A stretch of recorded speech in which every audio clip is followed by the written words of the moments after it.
त्र्यंबकं यजामहे सुगंधिं पुष्टिवर्धनम् उर्वारुकमिव बन्धनान् मृत्योर्मुक्षीयमामृतात्। ओम नमः शिवाय। हरे कृष्णा। आप सभी भक्तों का दिन शुभ और मंगलमय हो। तो आइए सुनते हैं आज की महत्तम्य कथा। हे प्रिय भक्तों, महापुरुष क्यों कहते थे कि जो जागत है वह पावत है और जो सोवत है वह खोवत है। हम अक्सर अपने परिवार के बुजुर्ग लोगों से सुनते हुए आ रहे हैं कि सुबह जल्दी उठना चाहिए। वे हमें सुबह उठने के 1000 फायदे गिनाते हैं। दरअसल हमारे परिवार के लोग सुबह जल्दी उठने को लेकर जो भी बातें बताते हैं, उनके पीछे बहुत बड़ी आध्यात्मिक बातें छिपी हुई हैं। इतना ही नहीं, सुबह जागने को विज्ञान भी कहता है। सुबह के समय का जो मुहूर्त होता है उसे ब्रह्म मुहूर्त के नाम से जाना जाता है। जो सुबह ब्रह्म मुहूर्त में उठता है उस व्यक्ति के साथ सब कुछ बहुत ही सकारात्मक रूप से सक्रिय होता है। प्रतिदिन सुबह के समय पर जो भी प्रार्थना या ध्यान किया जाता है उससे सकारात्मकता और सफलता मिलती है। हे प्रिय भक्तों, इस पर एक कथा व्याप्त है। इस कथा में सिर्फ ब्रह्म मुहूर्त के रहस्य के साथ साथ एक ऐसी ध्यान की विधि बताएंगे जिसे अगर कोई 21 दिन अपनाता है तो वह अपने सपनों को साकार कर सकता है। उसे ब्रह्मांड की शक्तियों की विशेष मदद मिलने लगती है। इसके साथ ही वह व्यक्ति अपने मन को स्थिर और बुद्धिमान बना लेता है। हे प्रिय भक्तों, तो आइए मैं आपको वह कथा सुनाती हूँ। एक समय की बात है, नारद जी जब आकाश मार्ग से होते हुए जा रहे थे तभी रास्ते में उनको इंद्र देवता मिले। वह नारद जी से पूछने लगे, हे नारद जी, मैंने देखा है कि प्रत्येक इंसान जो सुबह के समय ब्रह्म मुहूर्त पर उठते हैं वह बहुत सुखी रहते हैं, ऐसा क्यों है? अब नारद जी को इस बात का ज्ञान नहीं था, तो उन्होंने कहा कि हे इंद्रदेव, मैं आपके प्रश्नों का उत्तर कल दूंगा। और वे वहां से सीधा पहुंचे भगवान श्री कृष्ण की नगरी वृंदावन। और वहां पहुंचकर उन्होंने देखा कि भगवान श्री कृष्ण एक पेड़ के पास खड़े होकर बांसुरी बजा रहे थे। जैसे ही नारद जी श्री कृष्ण के पास पहुंचे, श्री कृष्ण ने बांसुरी बजाना बंद कर दिया और नारद जी से बोले, हे नारद जी, आप बड़े चिंतित दिखाई पड़ रहे हैं, आपको किस बात की चिंता है? तब देव ऋषि नारद जी बोले, हे भगवान, आज मैं आकाश मार्ग से होता हुआ वैकुंठ लोक की तरफ जा रहा था। तब रास्ते में मुझे देवराज इंद्र मिले। उन्होंने मुझसे पूछा कि नारद जी, जो लोग सुबह सुबह ब्रह्म मुहूर्त में उठते हैं वह सभी इतने खुश क्यों रहते हैं? हे भगवान, मैं इसी प्रश्न का उत्तर आपके पास जानने के लिए आया हूँ। तब भगवान श्री कृष्ण कहते हैं, हे नारद जी, वाकई में इंद्रदेव ने आपसे यह प्रश्न पूछकर समस्त मानव जाति का कल्याण किया है। आज कलयुग के मानव के लिए यह प्रश्न इतना महत्वपूर्ण है कि जैसे उसके शरीर में बसी हुई उसकी जान होती है। देव ऋषि नारद जी, मैं आपको इस प्रश्न का उत्तर एक कथा के माध्यम से बताऊंगा। कृपया करके आप इस कथा को अंत तक जरूर सुनिएगा और जो भी मनुष्य इस कथा को पूरा सुन लेगा वह कभी भी इस अवसर को अपने हाथ से नहीं जाने देगा। ब्रह्म मुहूर्त का रहस्य जानकर पूर्ण जीवन बदल जाएगा। हे प्रिय भक्तों, तब देव ऋषि नारद जी बोले, हे भगवान, आप कहिए तो सही, मैं इस कथा को पूरा सुनूंगा और समस्त लोक जगत में भी विख्यात करूंगा। तभी भगवान श्री कृष्ण कथा को सुनाना प्रारंभ करते हैं। एक समय की बात है, एक नगर में एक लड़का रहता था। वह लड़का अच्छा था, लेकिन उसकी एक खराब आदत थी। वह देर तक सोता रहता था। सुबह उसे जगाने के लिए लाखों प्रयास किए गए थे, किंतु सबने हार मान ली थी। वह लड़का कभी 9 बजे से पहले नहीं उठता था। जब वह बालक था तब परिवार वालों ने सोचा कि जब यह बड़ा हो जाएगा तो इसकी आदत में खुद ही सुधार आ जाएगा। किंतु हे प्रिय भक्तों, वह लड़का जैसे जैसे बड़ा होता गया, उसकी यह आदत और भी ज्यादा गहरी होती चली गई। दुनिया इधर से उधर हो सकती थी, लेकिन वह लड़का कभी भी जल्दी नहीं उठ पाता था। उसके पिता उसकी इसी आदत से बहुत ज्यादा परेशान रहने लगे।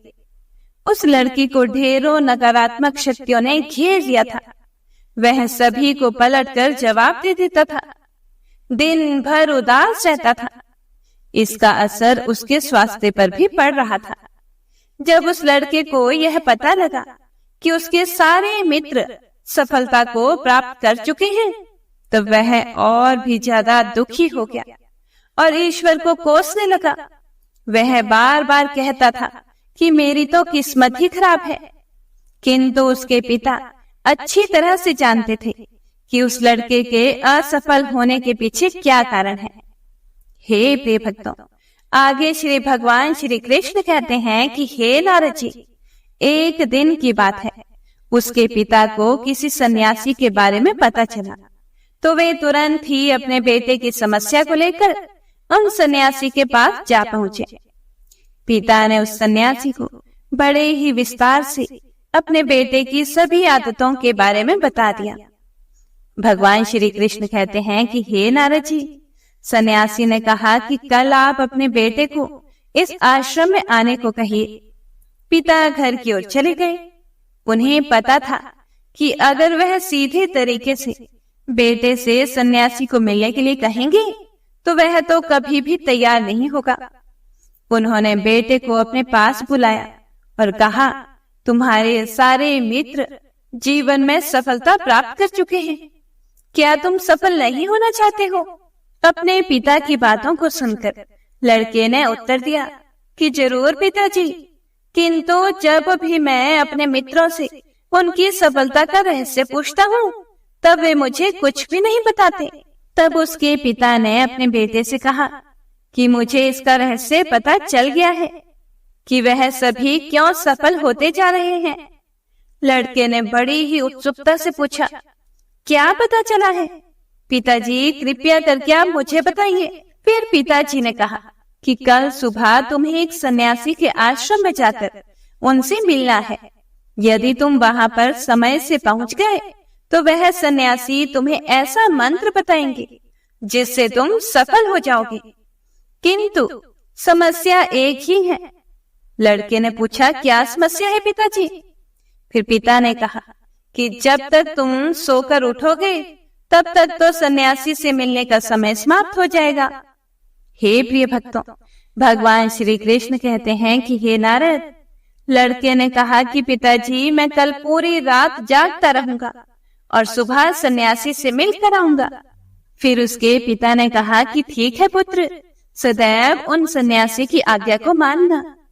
पिता की बातों को सुनकर वह लड़का बहुत अधिक उत्सुक हुआ। जीवन में पहली बार उसने रात्रि जागरण किया, किंतु थोड़े ही समय में उसे नींद आ गई और वह फिर से सो गया। अगली सुबह जब वह उठा तो उससे पता लगा कि सन्यासी से मिलने का समय तो समाप्त हो चुका है।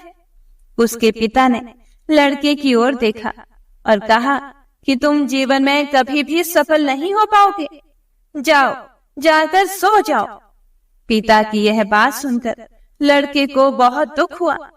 उसने मन ही मन स्वयं को चुनौती दी कि कल सुबह वह सन्यासी से मिलने तो अवश्य ही जाएगा। उसने अपने हाथ में एक छोटा सा एक घाव बना दिया। दर्द के कारण उस लड़के को रात भर नींद नहीं आई।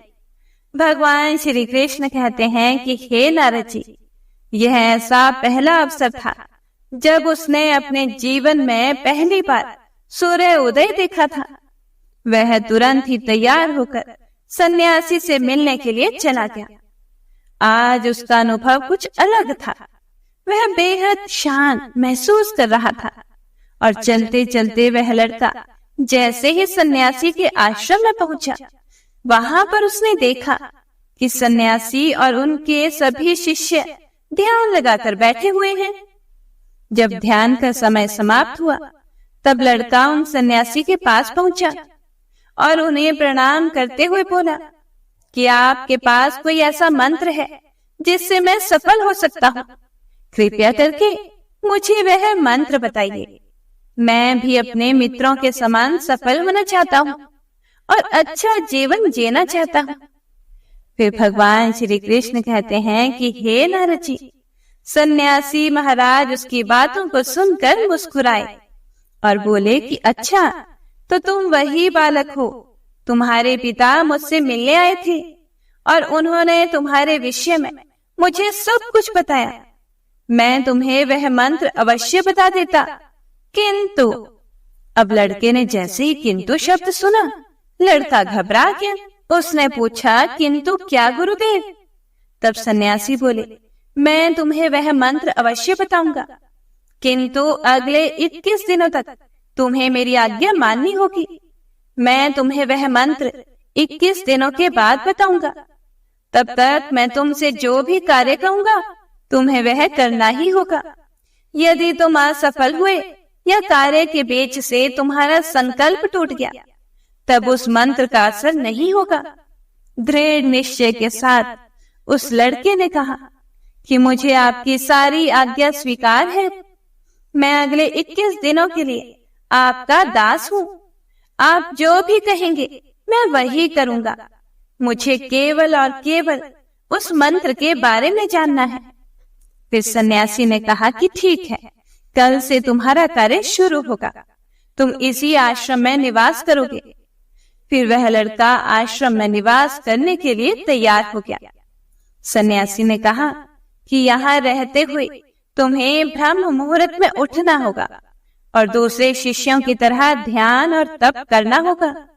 साथ ही साथ आश्रम के कार्यों में भी सहायता करनी होगी। ध्यान रहे, यह संकल्प टूटना नहीं चाहिए। हे प्रिय भक्तों, अब लड़का सन्यासी की बातों से सहमत हो गया। अगले दिन से उसके कार्य के दिन की शुरुआत हुई। इस बार लड़का इतना दृढ़ निश्चय करके आया था, किंतु 1 सप्ताह बीतने के बाद ही उसका संकल्प टूट गया और वह 8वें दिन देर तक सोता रहा। जब वह जागा तो उसने कहा कि मुझसे कितनी बड़ी भूल हो गई है। वह रोते रोते सन्यासी के पास पहुंचा और कहा कि हे गुरुदेव, मेरा संकल्प टूट गया है। अब मैं जीवन में कभी भी सफल नहीं हो पाऊंगा। बौद्ध सन्यासी ने उसे समझाते हुए कहा कि एक बार फिर से शुरुआत करो, फिर से संकल्प करो। लड़के ने सन्यासी से प्रश्न किया कि सुबह उठना इतना आवश्यक क्यों होता है गुरुदेव, और यहाँ पर सभी लोग इतनी जल्दी क्यों उठ जाते हैं? तब सन्यासी ने लड़के को समझाते हुए कहा कि सुबह यानी ब्रह्म मुहूर्त में उठने के पीछे बहुत बड़ा विज्ञान छिपा हुआ है। लड़के ने कहा कि कृपया करके मुझे वह विधान बताने की कृपा करें। सन्यासी ने कहा कि रात्रि को 4 पहर में बांटा गया है। पहला रुद्र काल, जिसका समय शाम 6 बजे से लेकर 9 बजे तक होता है। दूसरा राक्षस काल, जिसका समय 9 बजे से 12 बजे तक होता है। तीसरा गंधर्व काल, जिसका समय रात्रि 12 बजे से 3 बजे तक होता है। और सबसे अंत में जो पहर आता है उसे मनोहर काल कहते हैं। इस समय को ब्रह्म मुहूर्त या अमृत बेला के नाम से भी जाना जाता है। इसका समय 3 बजे से 6 बजे तक होता है। यह वह समय होता है जब पूरे संसार की नकारात्मक शक्तियां निष्क्रिय अवस्था में होती हैं और सकारात्मक शक्तियां सक्रिय होती हैं। ब्रह्म अर्थात देव मुहूर्त अर्थात समय। ब्रह्म मुहूर्त का अर्थ देवों का समय होता है। हे प्रिय भक्तों, वह सन्यासी आगे कहते हैं, इस समय देव धरती पर विचरण कर रहे होते हैं और जागृत मनुष्य पर उनका बड़ा ही सकारात्मक प्रभाव पड़ता है। ब्रह्म मुहूर्त ऐसा समय होता है जिसमें मनुष्य का मस्तिष्क बिल्कुल खाली होता है। इसमें किसी प्रकार के कोई विचार नहीं होते हैं और जब इस समय व्यक्ति अपनी पुस्तक खोलकर पाठ का अध्ययन करते हैं तो उन्हें सब कुछ जल्दी जल्दी याद भी होता है और यह लंबे समय तक याद रहता है। यह ऐसा समय है जिसमें हम ज्ञान को समझने का प्रयास करते हैं। इसी कारण और आश्रम के सभी शिष्य और संसार में बहुत सी ज्ञानी लोग ब्रह्म मुहूर्त में ही उठ जाते हैं। प्राचीन काल में रोशनी का कोई स्तोत्र ना होने के कारण लोग अपने दिन का समापन सूर्यास्त के साथ और आरंभ सूर्योदय के साथ करते हैं। यह एक तरीका है जिससे मानव जीवन प्रकृति के साथ तालमेल बनाकर चलता है। भगवान श्री कृष्ण कहते हैं कि हे नारद जी, उस लड़के ने कहा कि ठीक है, मैं कल से अपना संकल्प फिर से शुरू करता हूँ, किंतु ब्रह्म मुहूर्त में उठकर मुझे क्या क्या करना चाहिए। तब उस सन्यासी ने कहा कि ठीक है पुत्र, मैं तुम्हें बताता हूँ कि ब्रह्म मुहूर्त में क्या और कैसे करना चाहिए।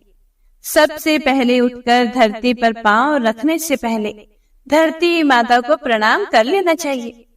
भगवान श्री कृष्ण कहते हैं कि हे नारद, वह सन्यासी आगे कहते हैं कि अपनी हथेलियों की ओर देखो और ईश्वर को धन्यवाद दो कि उन्होंने तुम्हें आज का सूर्योदय देखने का अवसर दिया। इसके बाद नित्य कर्म और स्नान करने से शरीर ही नहीं बल्कि मन की शुद्धता भी बढ़ती है। स्नान करने के बाद ध्यान की प्रक्रिया होती है। ब्रह्म मुहूर्त की ध्यान प्रक्रिया की अवधि 21 दिन तक होती है। इस अवधि का उपयोग तब किया जाता है जब आप अपनी कोई मनोकामना की पूर्ति चाहते हैं। यह ऐसा समय होता है जब व्यक्ति अपनी आज्ञा चक्र को सक्रिय करने का काम करते हैं। वह सन्यासी आगे कहते हैं कि आज्ञा चक्र दोनों भवों के बीच में होता है। यह संकल्प का स्थान भी कहा जाता है। अगर इस चक्र पर केंद्रित किया जाए और अपनी मनोकामना को बार बार दोहराया जाए तो मात्र 21 दिनों के भीतर वह पूर्ण हो जाती है। अगर आपके मन में कोई अधूरी मनोकामना है और आप उसे पूरा करना चाहते हैं, तब सबसे पहले उस मनोकामना का स्पष्टीकरण कर लें। आपको क्या करना चाहिए, यह निर्णय अवश्य कर लें। इसके बाद ध्यान की विधि को शुरू करें। ब्रह्म मुहूर्त में स्नान के बाद एक ऐसा स्थान चुनें जहां पर वायु का प्रवेश हो। ध्यान में शुद्ध प्राण वायु का होना आवश्यक होता है। ज्ञान की मुद्रा में रीढ़ की हड्डी सीधी होनी चाहिए, साथ ही गर्दन भी सीधी होनी चाहिए। सुखासन की अवस्था में दोनों हाथों को घुटनों पर रखकर आंखें बंद करके बैठ जाएं। हाथ की मुट्ठी को बंद कर लें और 2-3 मिनट तक बिल्कुल शांत हो जाएं। जब आपका शरीर स्थिर हो जाए और श्वास भी शांत हो जाए, तब उसके बाद अपना सारा ध्यान आज्ञा चक्र पर लगाएं। इस दौरान लंबी गहरी सांस ले और सांस को रोक कर रखें। इस समय आप अपनी इच्छा को मन ही मन दोहराएं। अपनी मन की आंखों से इष्ट देव और देवी देवताओं गुरुओं का चिंतन करें। इसके बाद सन्यासी ने कहा कि जब सांस को रोकना कठिन हो जाए तब धीरे धीरे सांस को बाहर की ओर छोड़ें। सांसों को नाक से भरें और मुख से छोड़ें। इस प्रक्रिया को 3-4 बार प्रतिदिन दोहराना चाहिए। ऐसा प्रतिदिन करने से आपकी जो मनोकामना है वह अवचेतन मन तक अवश्य पहुंच जाएगी और इच्छा पूर्ति जल्दी होगी। आज्ञा चक्र सक्रिय होता है और हमारी आज्ञा को पूरा करता है। सांस को रोक कर रखने के दौरान शरीर में आपातकाल स्थिति हो जाती है, जिससे कि आप बेकार की बातें सोचने और विचार करने से बचते हैं। इससे मन की एकाग्रता बढ़ती है तथा इच्छाएं अवचेतना पहुंचाती हैं।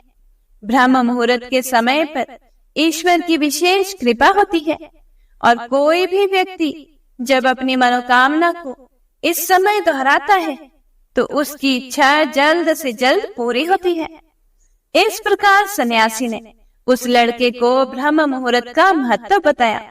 अगले 21 दिनों तक उस लड़के ने बड़े ही मन के साथ इस प्रक्रिया को अपनाया। अब वह बहुत ही ज्यादा अनुशासित और शांत स्वभाव का व्यक्ति बन चुका था।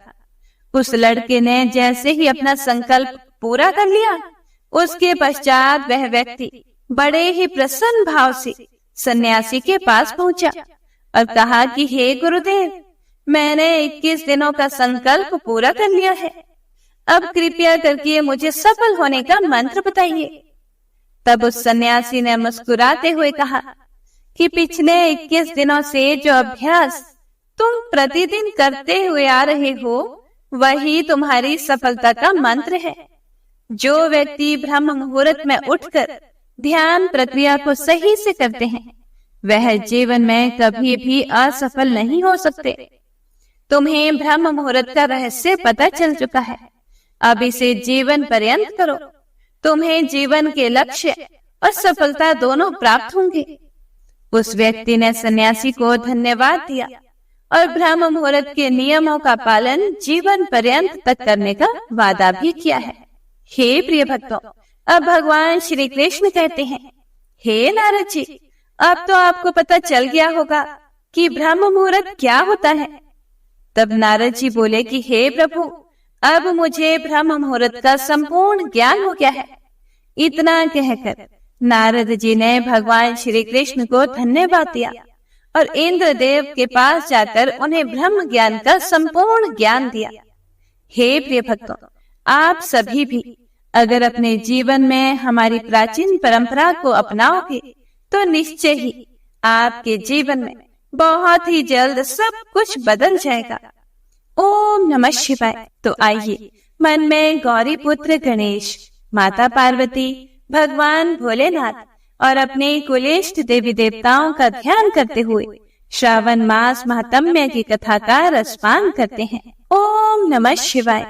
हे प्रिय भक्तों, भगवान शिव सनत कुमार से बोले, हे सनत कुमार, मैंने आपसे श्रावण मास का कुछ महात्म्य तो कह दिया है। इसके संपूर्ण महात्म्य का वर्णन सैकड़ों वर्षों में भी नहीं किया जा सकता। मेरी इस कल्याणी प्रिया सती ने दक्ष के यज्ञ में अपना शरीर दग्ध करके फिर से हिमालय की पुत्री के रूप में जन्म लिया। श्रावण मास में व्रत करने के कारण यह मुझे फिर से प्राप्त हुई। इसीलिए श्रावण मास मुझे अति प्रिय है। यह मास न अधिक शीतल होता है और न ही अधिक गर्म होता है। राजा को चाहिए कि श्रावण मास में श्रोताग्नि से निर्मित श्वेत भस्म से अपने संपूर्ण शरीर को उद्धूलित करके जल से आर्द्र भस्म के द्वारा मस्तक, वक्ष स्थल, नाभि, दोनों बाहु, दोनों कोहनी, दोनों कलाई, कंठ, सर और पीठ, इन 12 स्थानों में त्रिपुंड धारण करें।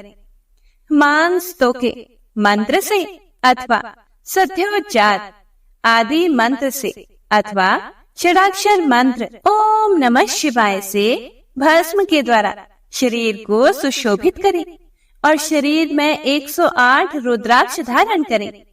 कंठ में 32 रुद्राक्ष, सर पर 22, दोनों कानों में 12, दोनों हाथों में 24, दोनों भुजाओं में 8-8, ललाट पर 1 और शिखा के अग्रभाग में 1 रुद्राक्ष धारण करें। इस प्रकार से करके मेरा पूजन कर पंचाक्षर मंत्र का जप करें।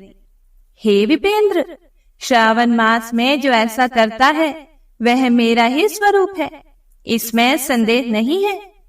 इस मास को मेरा अत्यंत प्रिय जानकर केशव की तथा मेरी पूजा करनी चाहिए। इस मास में मेरी अत्यंत प्रिय तिथि कृष्णाष्टमी पड़ती है। उस दिन भगवान श्री हरि देवकी के गर्भ से उत्पन्न हुए थे। हे सनत कुमार, यह मैंने आपको संक्षेप में बताया है। अब आप और क्या सुनना चाहते हैं? फिर सनत कुमार बोले, हे पार्वती पते, आपने श्रावण मास का जो कृत्य कहा उन्हें सुनकर आनंद सागर में निमग्न रहने के कारण और उनका वर्णन विस्तृत होने के कारण व्यवस्थित रूप से स्मृति नहीं बन पाई। इसीलिए हे नारद, आप क्रम से सभी को यथार्थ रूप से बताइए। सावधानी से सुनकर मैं भक्ति पूर्वक उन्हें धारण करूंगा। भगवान शिव बोले, हे सनत कुमार, श्रावण मास के शुभ अनुक्रमणिका को आप सावधान होकर सुनिए। सर्वप्रथम शौनक का प्रश्न, उसके बाद सूत जी का उत्तर, श्रोता के गुण, आपके प्रश्न, श्रावण की व्युत्पत्ति, उसकी स्तुति, फिर से हे मुनि आपका विस्तृत प्रश्न, इसके बाद नाम कथन सहित आपके द्वारा की गई मेरी स्तुति, फिर क्रम से उद्देश्य पूर्वक मेरा उत्तर, फिर आपका विशेष प्रश्न, उसके बाद नक्त व्रत की विधि, रुद्राभिषेक कथन, इसके बाद लक्ष्य पूजा विधि, दीपदान, फिर किसी प्रिय वस्तु का परित्याग, फिर रुद्राभिषेक करने तथा पंचामृत ग्रहण करने से प्राप्त होने वाला फल, इसके बाद पृथ्वी पर शयन करने तथा मौन व्रत धारण करने का फल, उसके बाद मासोपवास में धारणा पारणा की विधि, इसके बाद सोमाख्यान में लक्ष्य रुद्रवर्ती विधि, फिर से कोटि लिंग विधान, इसके बाद अनौदन नामक व्रत कहा गया है। इसी व्रत में हविष्यान ग्रहण, पत्तल पर भोजन करना, शाक त्याग, भूमि पर शयन, प्रातः स्नान और दम तथा शम का वर्णन, उसके बाद स्फटिक आदि लिंगों में पूजा, जप का फल, उसके बाद प्रदक्षिणा, नमस्कार, वेद पारायण, पुरुष सूक्त की विधि, उसके बाद ग्रह यज्ञ की विधि, रवि सोम मंगल के व्रत का विस्तार पूर्वक वर्णन, फिर से बुध गुरु का व्रत, इसके बाद शुक्रवार के दिन जीवंतिका का व्रत, फिर से शनिवार को नृसिंह, शनि, वायुदेव और अश्वत्थ का पूजन, ये सब कहे गए हैं। उसके बाद रोटक व्रत का महात्म्य, औदुंबर व्रत, स्वर्ण गौरी व्रत, दुर्वा गणपति व्रत, पंचमी तिथि में नाग व्रत, षष्ठी तिथि में सुपोदन व्रत, इसके बाद शीतला सप्तमी नामक व्रत, देवी का पवित्रारोपण, इसके बाद दुर्गा कुमारी की पूजा, आशा व्रत, उसके बाद दोनों एकादशियों का व्रत, फिर से श्री हरि का पवित्रारोपण, फिर त्रयोदशी तिथि को कामदेव की पूजा, उसके बाद शिव जी का पवित्र धारण, फिर उपाकर्म, उत्सर्जन तथा श्रवणाकर्म, इसका वर्णन किया गया है। हे प्रिय भक्तों, इसके बाद भगवान शिव बोले, सर्प बलि, हयग्रीव, जन्मोत्सव, सभादीप, रक्षाबंधन, संकट नाशन व्रत, कृष्ण जन्माष्टमी व्रत तथा उसकी कथा, पिठोर नामक व्रत, पोला नामक वृष व्रत, कुश ग्रहण, नदियों का रजोधर्म, सिंह संक्रमण में गो प्रसव होने पर उसकी शांति, कर्क सिंह संक्रमण काल में तथा श्रावण मास में दान, स्नान, महात्म्य श्रवण, उसके बाद वाचक पूजा, इसके बाद अगस्त्य अर्घ विधि, फिर कर्मों तथा व्रतों के काल का निर्णय बताया गया है। जो श्रावण मास महात्म्य का पाठ करता है अथवा उसका श्रवण करता है, वह इस मास में किए गए व्रतों का फल प्राप्त करता है। हे सनत कुमार, आप इस शुभ अनुक्रम को अपने हृदय में धारण कीजिए। जो इस अध्याय को तथा श्रावण मास के महात्म्य को सुनता है, वह उस फल को प्राप्त करता है जो फल सभी व्रतों का होता है। अधिक कहने से क्या लाभ है? श्रावण मास में जो विधान किया गया है, उनमें से किसी एक व्रत का भी करने वाला मुझे अति प्रिय है।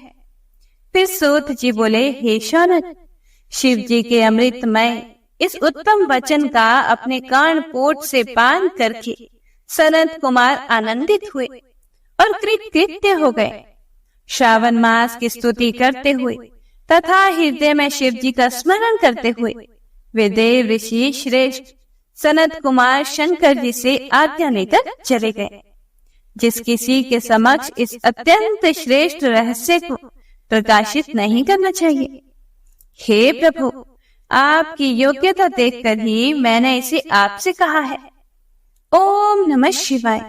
हे प्रिय भक्तों, तो इसी के साथ ये महात्म्य कथा यहीं पर समाप्त होती है। इससे आगे का वर्णन आप अगले अध्याय में सुनेंगे। तो आइए अब सुनते हैं शिव चालीसा।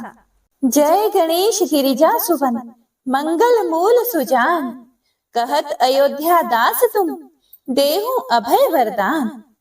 जय गिरिजापति दीन दयाला, सदा करत संतन प्रतिपाला। भाल चंद्रमा सोहत नीके, कानन कुंडल नागफनी के। अंग गौर शीर गंग बहाए, मुंड माल तन चार लगाए। वस्त्र खाल बागंबर सोहे, छवि को देखी नागमन मोहे। मैना मातु की हवे दुलारी, बाम अंग सोहत छवि न्यारी। कर त्रिशूल सोहत छवि भारी, करत सदा शत्रुन क्षयकारी। नंदी गणेश सोहे तह कैसे, सागर मध्य कमल है जैसे। कार्तिक श्याम और गणराव, या छवि को कही जात न काऊ। देवन जब ही जाए पुकारा, तभी दुख प्रभु आप निवारा। किया उपद्रव तारक भारी, देवन सब मिली तुम ही जुहारी। तुरत छिड़ानन आप पठायो, लव निमेष महामारी गिरायो। आप जलंधर असुर सहारा, सुयश तुम्हार विदित संसारा। त्रिपुरासुर सन युद्ध मचाई, सबही कृपा कर लीन बचाई। किया तप ही भागीरथ भारी, पूरब प्रतिज्ञा तासु पुरारी। दानिन मह तुम सम कोई नाही, सेवक स्तुति करत सदाही। वेद नाम महिमा तब गाई, अकथ अनादि भेद नहीं पाई।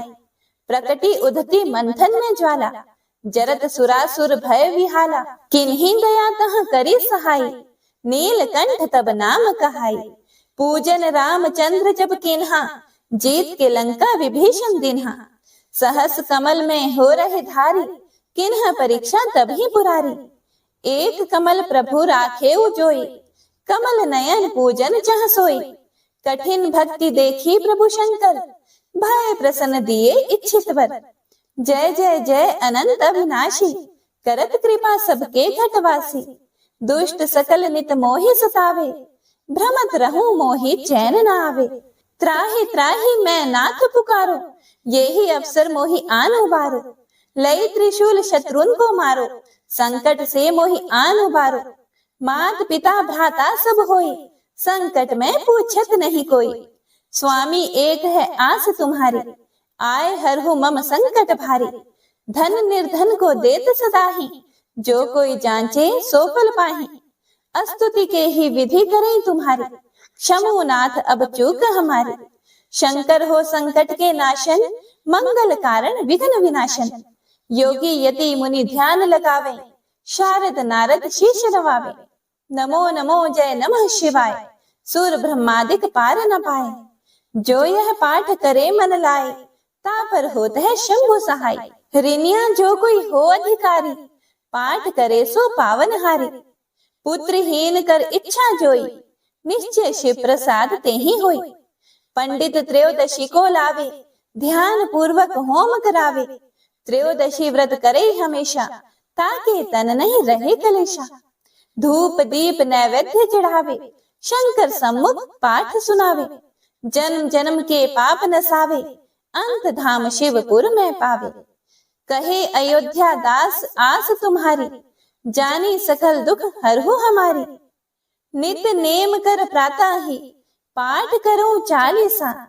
तुम मेरी मनोकामना, पूर्ण करो जगदीश। मगसर छठी हेमंत ऋतु, संवत 64 जान। स्तुति चालीसा, शिव ही पूर्ण कील कल्याण। ओम नमः शिवाय।